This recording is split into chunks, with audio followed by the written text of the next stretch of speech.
A lot to get to today. First, a state of emergency declarations in both Virginia and North Carolina over concerns about the gas supply. Now, this is due to the cyber attack on the Colonial Pipeline system.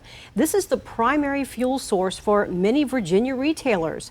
The state of emergency it gives state and local governments some flexibility to put measures in place to ensure people can get fuel.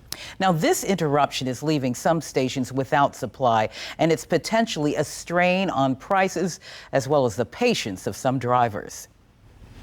Today I'm hung up in the spider web of the activity of people having gas, gas shortage. So I don't know if it was created to get the price up, or was a political move to help out somebody, or just what about for a country this size with the technology? We should not have a security breach, especially with the internet, with the firewalls we got. Now, here in Hampton Roads and across Virginia and North Carolina, News 3 is getting multiple reports of lines for gas. Some stations are out of regular unleaded.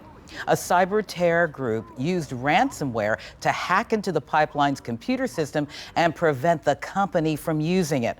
Colonial says it's making progress with restoring service, but it could be a few days before supply is running smoothly again. The problem right now isn't that there's not gasoline. The problem is the gasoline can't move from one point to another on the East Coast.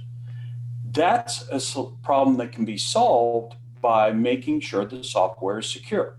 And the government and the company believes that in at least a week, that should be taken care of. So what we're seeing is a very temporary problem. Now, most of the gasoline that comes into our area comes from a tank farm in Greensboro, North Carolina. It's piped to terminals and trucked into gas stations. It's putting a strain on tanker truck drivers.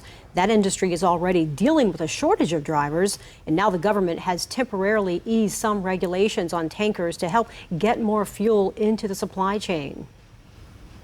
Message here to everyone is, don't panic.